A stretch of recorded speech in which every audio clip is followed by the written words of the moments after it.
behavioral science. Um, uh,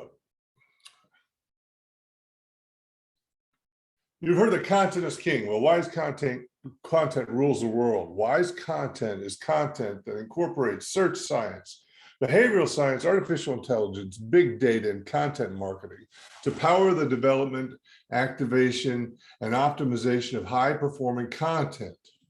It is the heart of modern marketing and will fuel future modern marketing. Without it, digital marketers will fail behind their competition, lose connectivity with their customers, and ultimately fail at being profitable.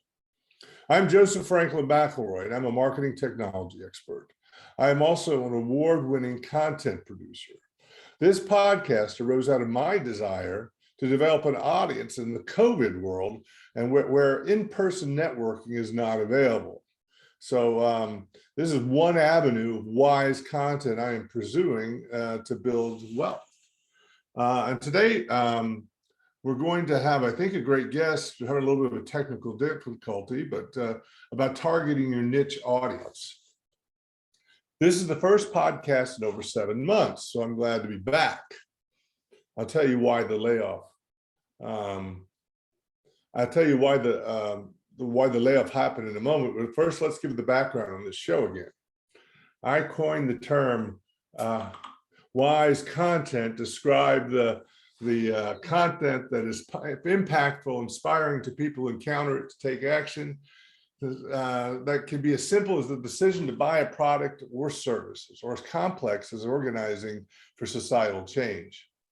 A classic example is the re-release of the 1936 propaganda film, Reefer Madness, which was done in the 30s to try to persuade people not to smoke marijuana. But in the 70s, it became a cult hit on college campuses because one digital distribution company was allowed to distribute it. And then it became such a big hit that company, New Line Cinema, I think you've heard of them, grew and was later responsible for runaway hits like A Nightmare on Elm Street and the Lord of the Rings trilogy. A more recent example might be how Oreo won the Super Bowl in 2013 with a tweet. You can look that up, but basically a single tweet, and they dominated the conversation about the Super Bowl. But more mundane examples would be landing pages and content that effectively gets companies found or get people to convert into clients. Recently, and this leads to why I was not here for 7 months, I used wise content to solve a big problem I was having in another business. And besides my company, Galileo Tech Media, I own a motel resort in the mountains of North Carolina called the Meadowlark Motel. It's near Asheville, North Carolina, and it's a prime lodging destination to start exploring the Smoky Mountains. Well, this last summer, I put in a vaccine mandate for my staff at the motel. And this is because there was a big surge in the area. And I was also wanting to bring my 3-year-old twins down to visit their grandparents. And of course, they stay we have a place at the motel that we stay at. So I wanted to protect them. And I've been misleaded about the nature of the staff's, vaccine status. So I just went down and, said, well, listen, we got to do this. It's ethically, as a hospitality provider, you got to be safe. And so ethically, you've got to be vaccinated. So, but they didn't like it. And 90% of the staff quit, and there was a big labor shortage in the area, and jobs were easy to find. So when I was trying to find people to come in and replace the staff, nobody was first of all, I couldn't find very many people to even interview, and most of them didn't want to do the vaccine either because this is a sort of a rural area. So I ended up having to run the motel myself, clean rooms and everything else. And I was in pretty desperate state, so I started using my other skills to figure out how to solve this problem. So I started posting the story on social media. That a local small paper picked up the story and wrote a very small article about it. Then my team took that article and pushed it out to a lot of writers we targeted at the bigger regional and national locations, and it got picked up by the Charlotte Observer and made into a huge story in the front page of the Charlotte Observer. That it got picked up and all over the nation in newspapers as far away as California and Detroit. And that solved my problem, because all of a sudden the people I was trying to reached out to me. They wanted to come work for me. They knew that they wanted to be in this safe environment. They liked what I was doing, what I was talking about. So all of a sudden, boom, I was able to staff up and get back in business. But it took a while, and I had to put the Wise Content podcast on hold while I was dealing with this. But then Wise Content saved my business. So many factors go into the creation of Wise Content. First and foremost, creators must understand that the needs and desires of the audience. And this requires careful analysis and use of data to inform decisions about what to create and how to promote it. Other knowledge, tools, and tactics such as behavioral science, artificial intelligence, semantic research, and influencer co-creation can have minimal impact on the content produced and its resulting effectiveness. And these can also dynamically change Wise Content and personalize it to be more effective. So armed with this knowledge and tools, creators can produce Wise Content and place themselves in a strong position to build on the content's success. This podcast investigates the people, science, techniques, stories, case studies, and tools of Wise Content success. My company, Galileo Tech Media, executes on creating Wise Content and marketing campaigns. So read more about that at galileotechmedia.com and sign up for a newsletter. Now, today I have a really fantastic guest. Her name is Shondell Varcianna, and she is the owner of Varci Media, a content writing company that helps financial institutions save time by writing content that speaks to their target audience. Shondell and her team have transformed their clients' blogs into a solution provider for their customers. How are you doing, Shondell? I'm wonderful. Thanks for having me. How are you? Fine. So you managed to find it here. We had little technical glitches. I didn't know which way this was going to go. I thought I'd get to wing it. I was going to wing it. That's technology. That's technology. That's how it is sometimes. But happy to be here. Thanks for having me again. So how did you get in the content game? It started a while ago. I had paid off a couple mortgages back in 2011, and a girlfriend had suggested that I help people to be able to do the same thing. I had paid them off in like 11 years, and she suggested that I start blogging just to, help other people buy houses, buy rental properties, pay off mortgages, things like that. And that's what I did. I started my own blog, and over time it became popular. And radio stations and magazines started contacting me, just wanting to hear my story. And that led to companies starting to contact me, wanting me to write for them. And I still had my full-time job at the time, and I couldn't handle all the work. So I just started hiring some writers, and here we are today. Fabulous, fabulous. So, and when did you start the company itself? 2014. 2014. Hey, that's when I started Galileo Tech Media. Congratulations. Oh, wow. That's the same year. Congratulations to both of us. Yeah. So, and how did you decide to focus in on the financial niche? When we first started, we were actually writing for everybody. And I found that we weren't able to write the best content because it was difficult to find writers that were well versed in many different industries. And I realized that we needed to kind of hone in on one industry, and financial institutions just really comes from my background. I started working in banking when I was 18. So I've worked in that world for a really, really long time. And I saw the gap when I was blogging and giving people advice on, how to get a mortgage. I also used to be a lender. I used to be an underwriter. I used to be a mortgage loan originator. So I was able to speak to people who wanted a house on both sides of the fence, because I was also a consumer, as well as I used to lend money to people that wanted to buy houses. And what I found was there was so much information in financial institutions, and it wasn't making its way out to their customer. And people were coming to me for advice, but they weren't coming to me for advice because I worked inside of a financial institution. They were coming to me for advice because I was in front of them. And that was the major gap that I had seen. A lot of banks and credit unions and so forth, they're not going where their ideal customer is. So they're not able to reach their ideal customer because they're just not present in some of the places that they're at. And I was present, and that was the only reason why they were coming to me. So that was a huge gap that I saw. And that was part of the reason why we decided to let's just focus on financial institutions, because I just had the experience from both sides of the fence.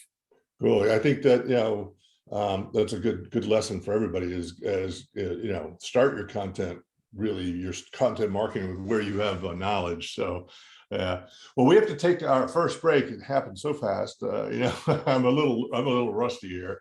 So we'll come back and talk more about targeting a niche. Are you a business owner? Do you want to be a business owner? Do you work with business owners? Hi, I'm Stephen Fry, your small and medium-sized business or SMB guy, and I'm the host of the new show, Always Friday. While I love to have fun on my show, we take those Friday feelings of freedom and clarity to discuss popular topics on the minds of SMBs today. Please join me and my various special guests on Friday at 11 a.m. on talkradio.nyc. Are you a conscious co-creator? Are you on a quest to raise your vibration and your consciousness? I'm Sam Leibowitz, your conscious consultant. And on my show, The Conscious Consultant Hour, Awakening Humanity, we will touch upon all these topics and more. Listen live at our new time on Thursdays at 12 noon Eastern Time. That's The Conscious Consultant Hour, Awakening Humanity, Thursdays, 12 noon on talkradio.nyc.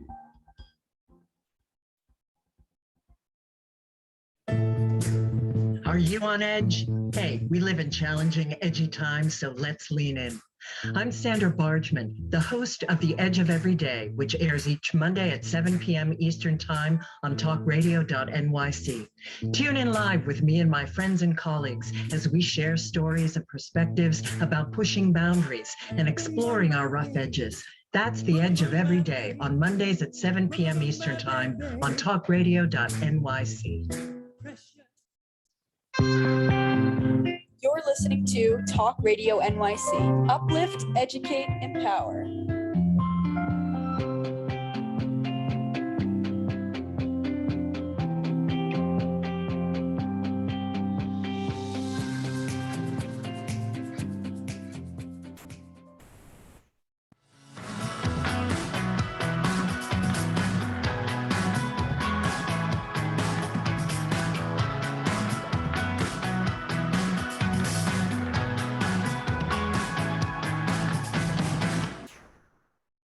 Howdy, this is Joseph Franklin McElroy back with the Wise Content Creates Wealth podcast with my guest, Shondell Varcianna. So, Shondell, I like to ask people that are, in this field, experts and things. What do you consider? And most business owners or even corporate managers of content, opportunities and marketing and things like that really have different pictures of this new industry, right? What do you define as content marketing? Content marketing is really the distribution of content. So the marketing of the actual content. For example, like Netflix, for example, is a content provider. They make movies, they make TV shows, but they advertise those TV shows to people so that they can subscribe to Netflix and actually watch it. So it's the distribution of the content and how that's marketed so that people can actually see it. Because if you just kind of create content and no one knows about it, then it's kind of dead content. So the marketing of that is what content marketing is. I read it. I just was reading this morning. It was like, what is it? At this point, I think they're spending $193 billion a year creating content business in the United States, right? But only less than half of that, I think, is actually getting read, right? Can you imagine that? That's over over almost $100 billion worth of wasted. Every year of wasted money being spent on content that it's not even read. No one's reading it. I know. That's crazy investment. That's the wrong thing. So, but Don't you think that's because people are just not doing content right? I think there's a few things. Sometimes people are creating content and it's not being marketed where their ideal customer is. Mhm. That's one thing. Another thing too is sometimes you could be marketing content where your customer is, but it's not what your customer wants. So there's so many different factors into why the content may not why it's not read. There's many different factors because you can be creating content and you can put it exactly where your ideal customer is, but if you don't know your ideal customer, the content won't resonate with them. So the first thing you have to really do is really get to know who they are so that you can create what they want. Because oftentimes we create what we want, and what we want may not necessarily be what the ideal customer wants. So we always have to remember that it has nothing to do with us. It's all about them. And the more we know about them, the better able you are to serve them. Because that's really all it is. It's Mhm. really you trying to provide a solution to whatever problem it is that they have through the content that you create, so they know about you, so they start to like you, so they start to trust you, so they start to do business with you. So that's really what it comes down to. Well, how would a business start getting to understand what what would they do? What would be the process for them to understand what their customers are wanting? I say show up where they are. You've got to find out where they congregate, where do they hang out, and show up there and just be that fly on the wall to see what they're talking about. What are they complaining about? What are some misconceptions that they have? You've got to get where they are and start building relationships with them to get to know who they are because they're really just people like you and I. So it's Mhm. really just finding out who they are. What do they like? What are they into? And then that has to be done before you even start creating any kind of content, whether it's written, whether it's audio, whether it's video. Because if you don't know who they are, it makes it very difficult to create content. I don't think it should be a guessing game. You really just provide the content that they want to know. So Mhm. questions that they're asking. So wherever they are is where you have to show up. Facebook groups are a great place for finding your ideal customer if they're on Facebook, because there's Facebook groups for everything. So if they are on Facebook, that strategy only works if they're on Facebook. If they're not, then forget Facebook. Right, right, yeah. If they are on Facebook, chances are they're in some type of Facebook group. And groups are great because you've got a lot of people congregating there about one particular topic, right? So whether it's mortgages, whether it's investments, whether it's crypto, whatever it is that you service you offer, you've got to find out where they are and show up there consistently. Mhm.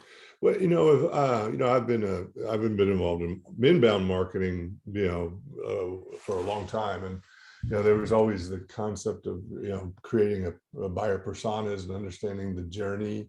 Do you think that's still necessary for a business that's doing content marketing? Absolutely, especially since we focus on financial institutions and their journey is literally a bank can have a customer from 18 till retirement when you think about it, right? Mhm. And somebody at 18 is going to want something different than somebody at 50.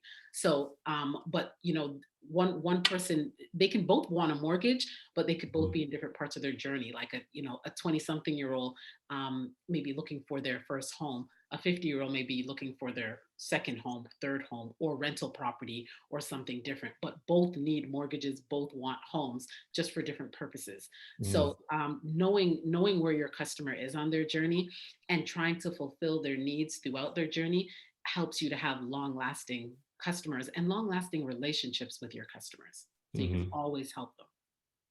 And in my my work, I do a lot of a couple of different things. One is doing the SEO. You do keyword research. How effective do you do keyword research in your content marketing? Do you find it effective to help understand what the conversation is? Uh, Absolutely.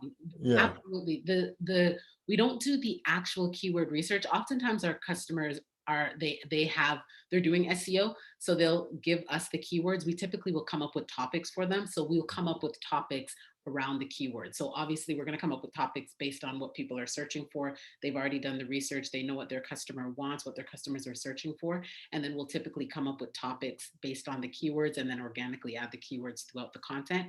But yeah, keywords are huge because that tells you exactly what your potential customers are searching for on Google, and you Mhm. can create some great content surrounding what it is they're searching for. So yeah, keywords are huge. That all about helping them get ranked at the end of the day. So absolutely. Yeah, but I think it's fine to, I think it's interesting to use keyword research to actually find topics too.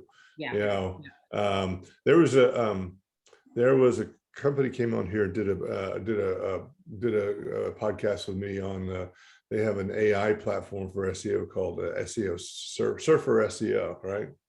And I like to use it because I can generate a sort of a poor man's content plan in a minute, right? Because I can put in a keyword and it'll generate 100 different page ideas with 10 keywords per page, with the volume and everything else, right? Based upon what the other sites out there that are ranking for that keyword have written about, right?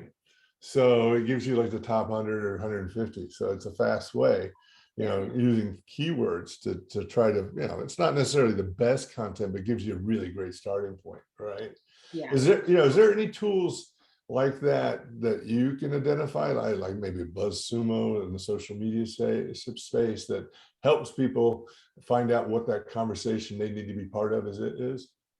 We don't get so much involved in the keyword research because they usually have SEO agencies that do that, or the larger banks already have their own team that's doing that. So we usually come in after they've already done that. They've already found keywords, and then they give the keywords to us. So we're strictly the written content. You're on the written side of the thing, not the finding the audience. Right? No, the SEO there. We used to actually write for digital marketing agencies before we kind of honed in, and it's a whole other beast all of its own. Like there's many companies out there that all they do is SEO. They're just SEO agencies and that's all they do. And then they may outsource the content or they may, hire internally for that. So that's a whole different beast. But I do know that some of our customers, they use Google for their keyword research as well. Quite a few of them use Google just to get their keyword research done. But some of them use some of the other companies. Some of them use SEO agencies that find the keyword. Well, do you use any tools when you're creating content? Is it you basically using your expertise and knowledge, or do you have any tools that assist you? Not tools per se. Typically, it depends on the type of content we're writing, but expert opinions that we get. So we may do interviews to write some of the content. We may listen to podcasts where an expert's speaking to get some of the content. So we do draw from different areas to write the content depending on the topic, but specific tools to help us come up with or to help us write the content, not so much so, because it's very research intensive. So it's mainly just doing the research to get the information to write the content. So not actual tools that help us to write content. No, we do it the old-fashioned way. We have to, because all of our content that we write, it's all unique. It's all customized. So it's not. We don't write a standard, piece of content that 5 banks will use. It's all customized to what they want. So it's not we can't use a specific tool to get a paragraph. No, we don't do that. We got to do it the old fashioned way, especially for it to get ranked. It's got to be unique. It's got to be original. Right. So yeah, we still do that. So you have an overall niche, financial companies, right, for your business, but writing content, there's actually a lot of niches in there for what your target is and what they're wanting to consume.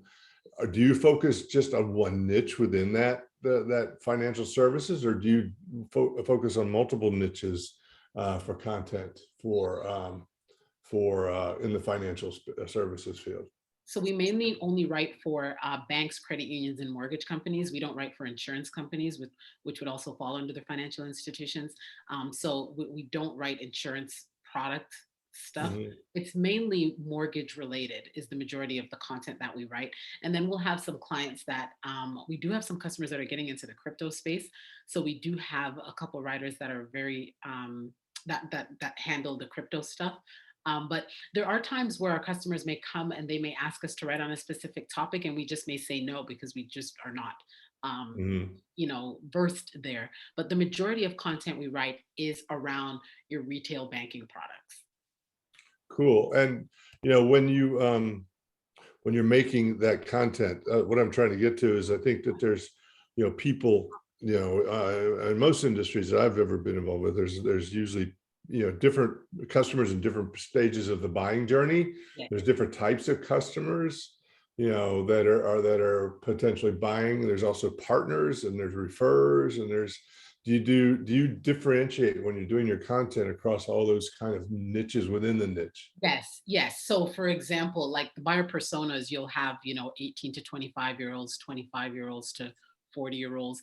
And then even within there, you'll have first-time home buyers, you'll have people who are renters, you'll have people who want credit cards, they're going for, their car loan. So yes, it is broken down because the range of customers that our clients have are just all over the place. They're pretty much everybody between 18 and retirement.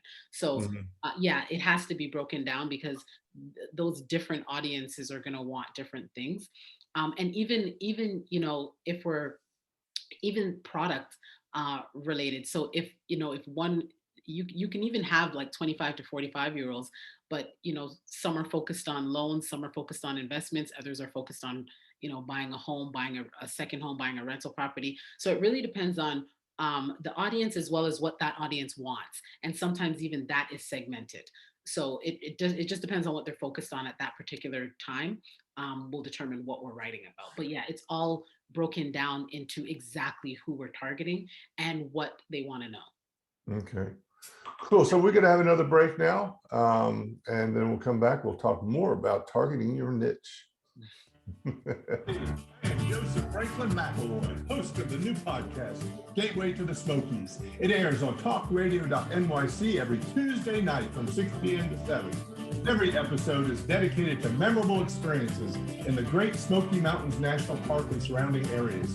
This show features experts and locals who will expound upon the richness of culture, history, and adventure that awaits you in the Smokies. Tune in every Tuesday from 6 p.m. to 7 on talkradio.nyc. Are you passionate about the conversation around racism? Hi, I'm Reverend Dr. TLC, host of the Dismantle Racism Show, which airs every Thursday at 11 a.m. Eastern on talkradio.nyc. Join me and my amazing guests as we discuss ways to uncover, dismantle, and eradicate racism. That's Thursdays at 11 o'clock a.m. on talkradio.nyc.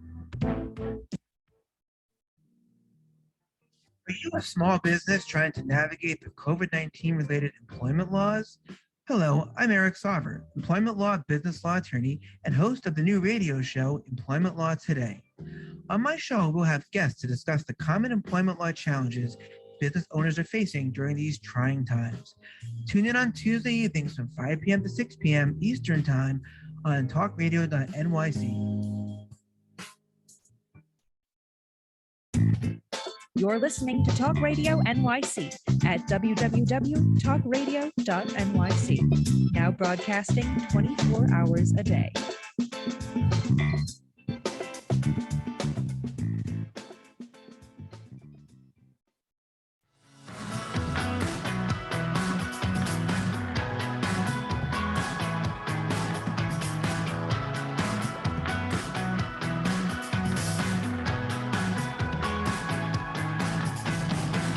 Hello, this is Joseph Franklin McElroy back with the Wise Content Creates Wealth podcast. And my guest, Shondell Varcianna.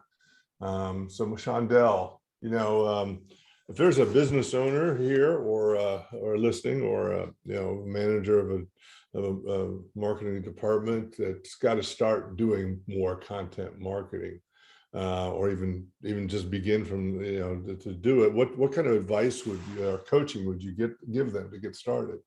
Yeah, I would definitely say find out where your target audience is and show up there and just listen to what conversations they're having so you can get an idea of what it is they want to know. Look for patterns, look for, what people are complaining about, what questions people have, some misconceptions people may have. And I would start creating content around that.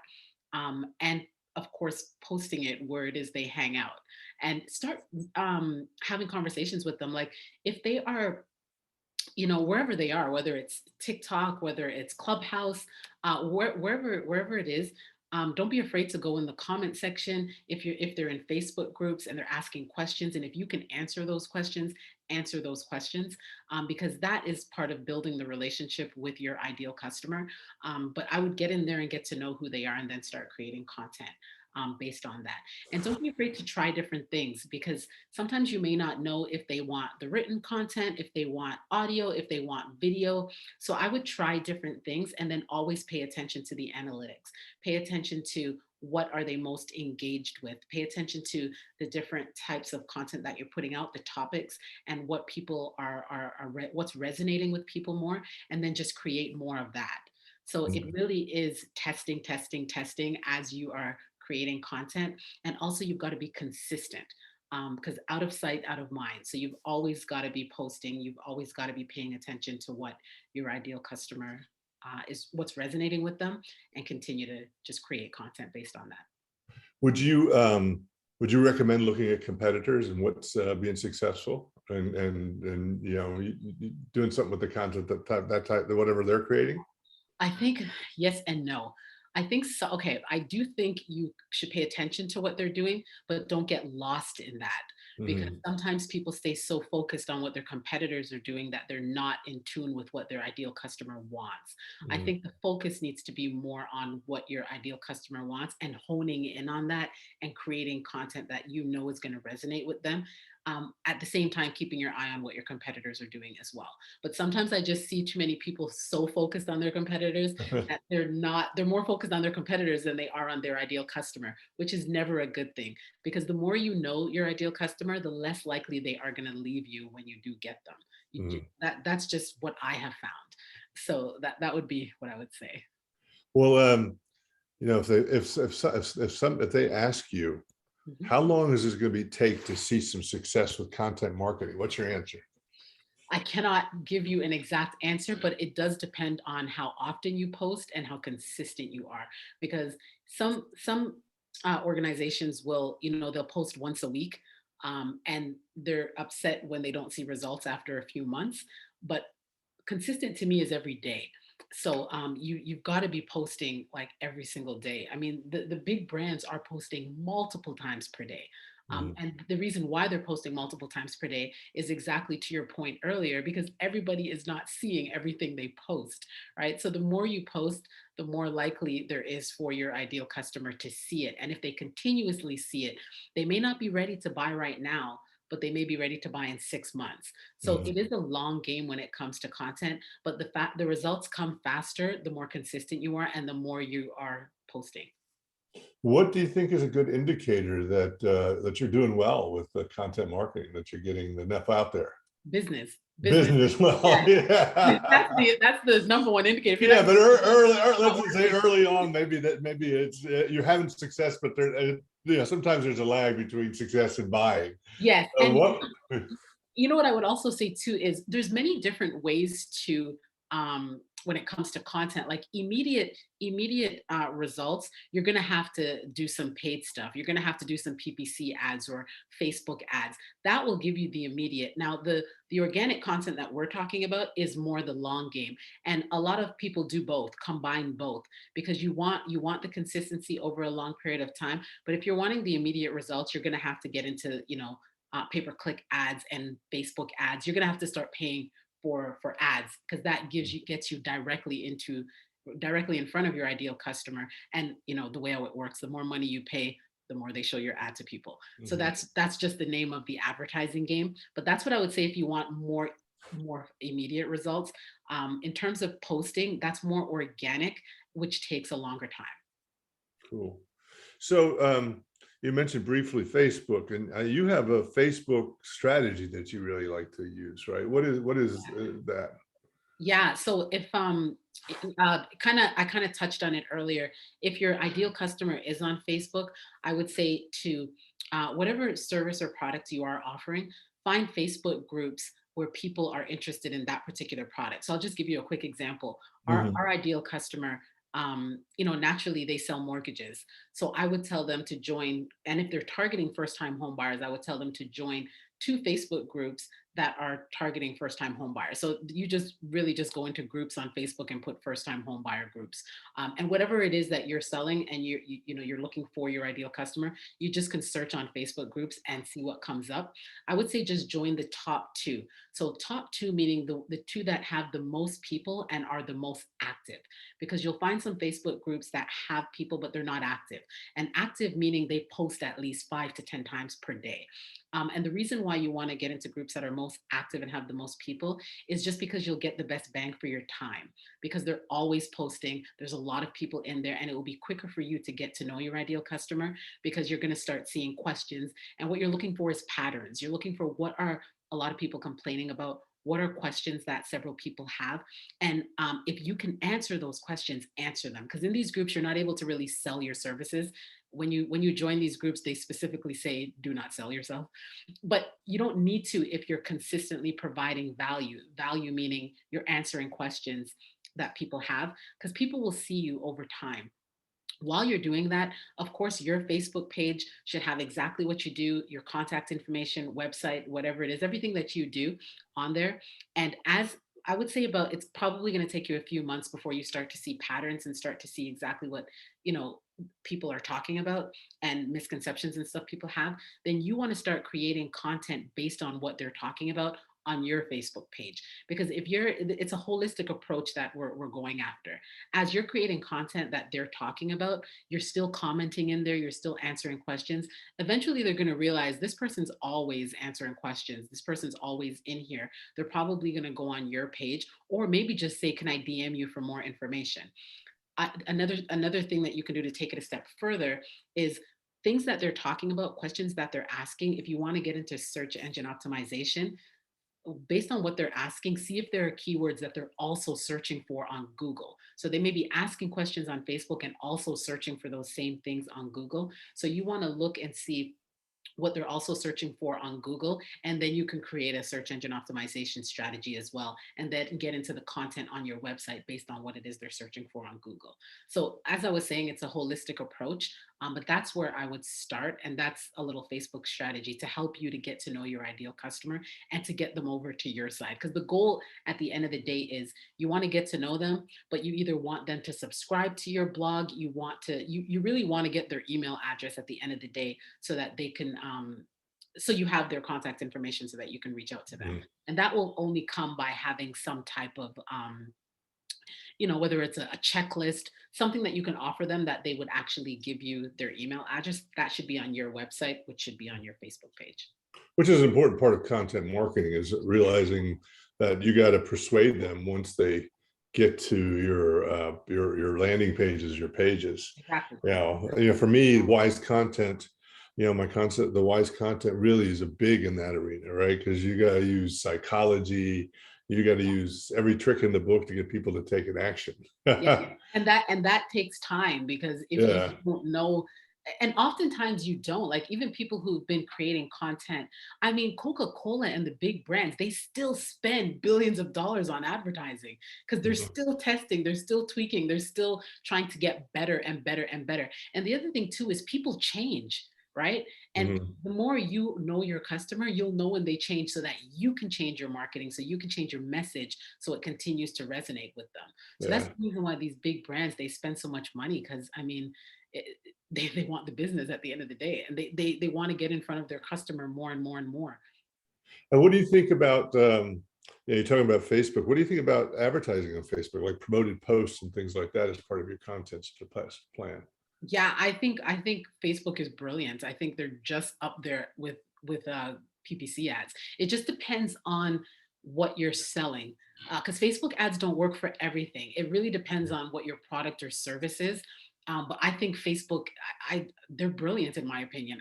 From where they've come from to where they are now, it is crazy. And I know people have talked about different things that they're doing, but in terms of advertising, yeah, they're depending on what your product or service is. I think Facebook is huge.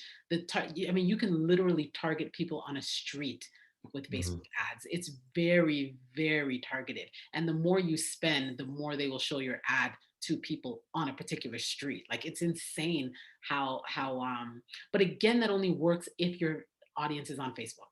So Right. that's And why, there's some like teenagers probably no longer on Facebook. yeah, they love the TikTok, Yeah. Snapchat. They like Snapchat. Clubhouse is Yeah. getting really, really popular, especially for mortgage products and stuff. There are a lot of Oh, people. interesting. Yeah. Yeah. So that's what I was saying earlier about shifting with your audience. Like, you've got to know where they are, because if they were on one platform and now they've moved on to another platform, you need to know that so that you can go on that platform with them. Right. Well, I mean, and people actually are on multiple platforms too. Yeah. So then you have, and different niches of your audience Yeah. are on different platforms. So it does become a Absolutely. whole puzzle, right? Yes, Yeah. it does. And different Yeah. platforms, the message is different on different platforms too. So Yeah. you've got to learn, you know, Yeah. again, why it's a long game, because Well, I'm not going to be dancing on the Facebook, but I might have to dance on TikTok. yes, I have to there. You can have your twins dance on TikTok. There you go. People would love that. Yeah. My wife wouldn't. Okay, then don't do it. All right, we're going to take a final break and then come back, finish up with some other insights you might want to leave us with, and how people can reach you and that sort of thing. Yeah. Join us every Tuesday at 4 p.m. Eastern for The Mind Behind Leadership, where we focus on what leadership really means to us and to others. We have practical discussions with the CEOs of some of the world's largest companies, owners of small businesses, and experts in psychology and behavior to get that inside track, what to do, what to avoid, and what really happens. Join me, Graham Dobbin, at the new time, 4 p.m. every Tuesday for The Mind Behind Leadership, here live on talkradio.nyc. Hey everybody, it's Tommy D, the nonprofit sector connector, coming at you from my attic. Each week here on talkradio.nyc, I host the program Philanthropy in Focus. Nonprofits impact us each and every day, and it's my focus to help them amplify their message and tell their story. Listen each week at 10 a.m. Eastern Standard Time until 11 a.m. Eastern Standard Time, right here on talkradio.nyc.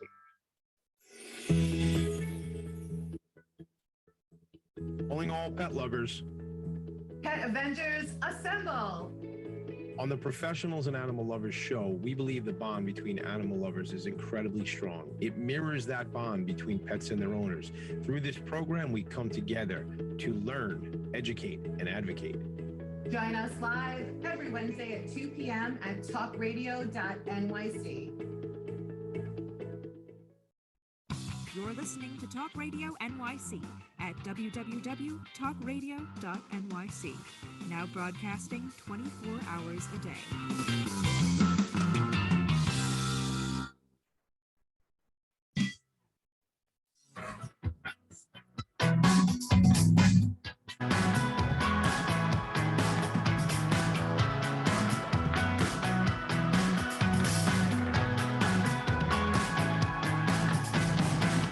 Hello, this is Joseph Franklin McElroy back with the Wise Content Creates Wealth podcast with my guest, Shondell Varcianna.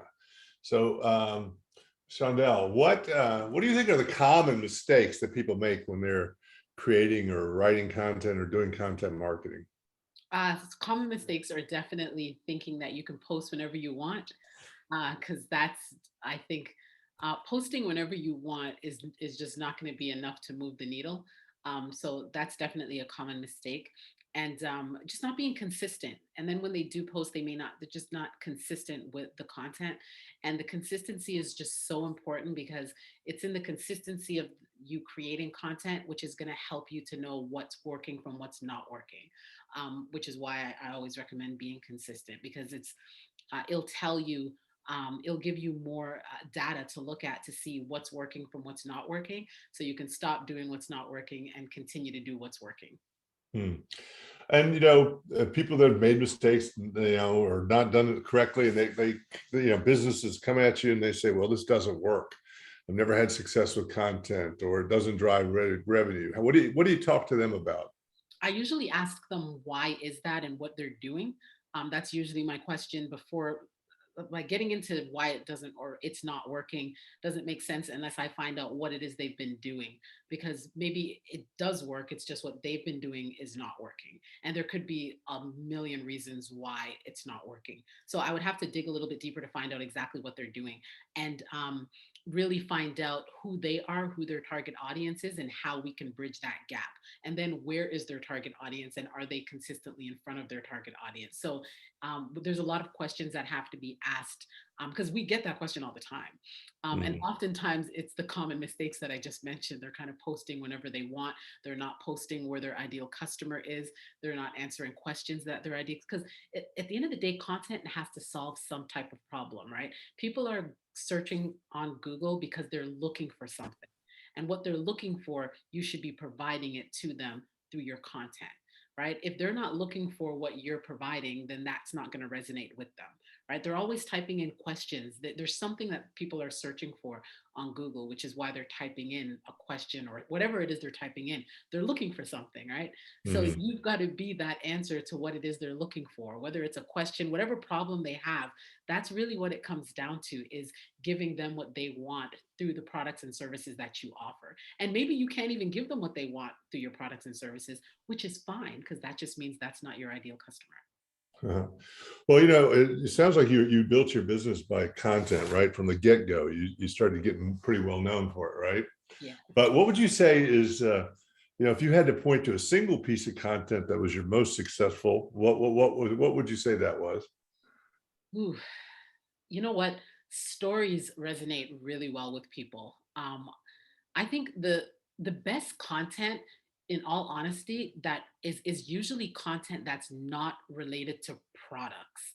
So and what I mean by that is, let's say, for our customers example, for example, you know, they're all selling mortgages, right? But people want that feel good story. People want to see, okay, how did Amy and Brad get from A to Z? How did they get from declaring bankruptcy to now owning a 6,000 square foot house?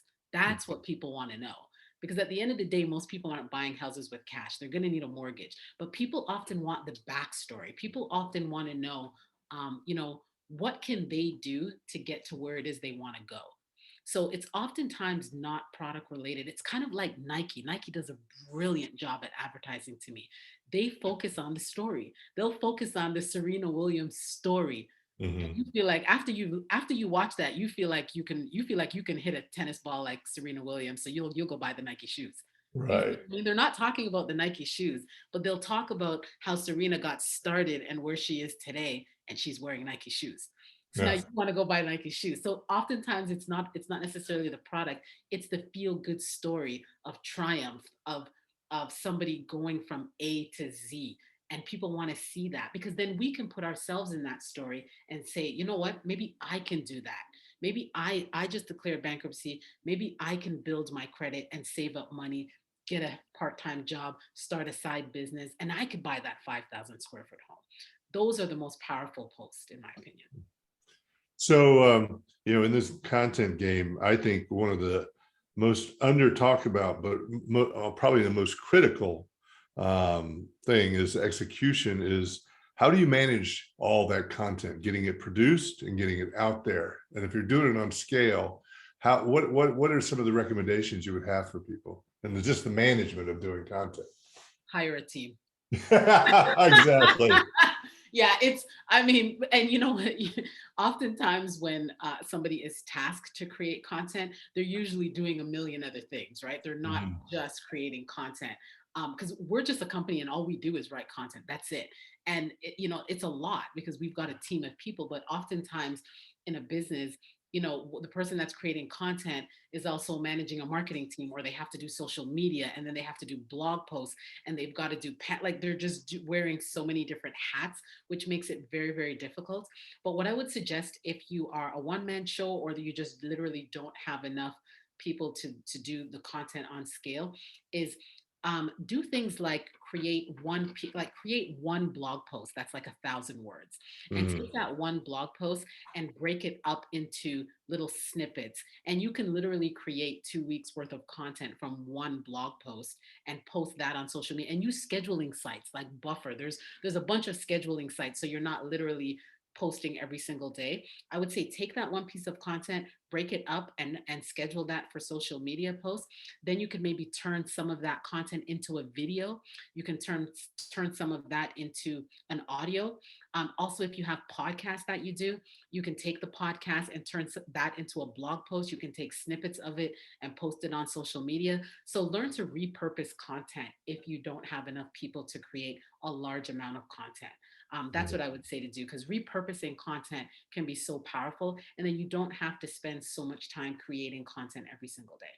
Yeah, like the beginning of this question, where I asked you what would your advice would be for somebody trying to manage all this content, and your response was hire a team. That is a wonderful little vignette quote to put up, a little video or a little something, on social media, because it's sort of funny, but it also addresses the gives a real answer too. Absolutely. Yeah. It's definitely a little snippet that could be posted as well. And I may do that actually. Yeah. Break up this and post it, because you're right. And it's the truth. But at the same time, I understand that not everybody is able to do that. So that's why I want to give another answer. Cool. Yeah. Well, no, well, then you can say, find out what she had to say that, Yeah, see, if you can't afford. Yeah, That's it. Exactly. So where's content marketing going to be in 5 years? Wherever the people go is where it's going to be in 5 years. Right. Honestly, it's the same message. Go where the people go. Go where the people go. Yeah, like it's funny. I was on a podcast the other day, and someone asked me that same question, and I said, if they're at Wendy's, go to Wendy's. Like the message is really go where they go. Because in 5 years there will be several other social media platforms out there. There will be, there's so many different platforms that show up all the time. So then you have to deal with it, right? Exactly. Yeah. The thing. Well, there'll be the metaverse. Yes, or the metaverse. Yes. We'll all be in the virtual. We'll all be living in the matrix. Yeah, exactly. We'll all be in the matrix. So, if somebody wants to find out more about you and your company, where are they going to go? VarciMedia.com is our website. I'm on LinkedIn most often because that's where my ideal customer is.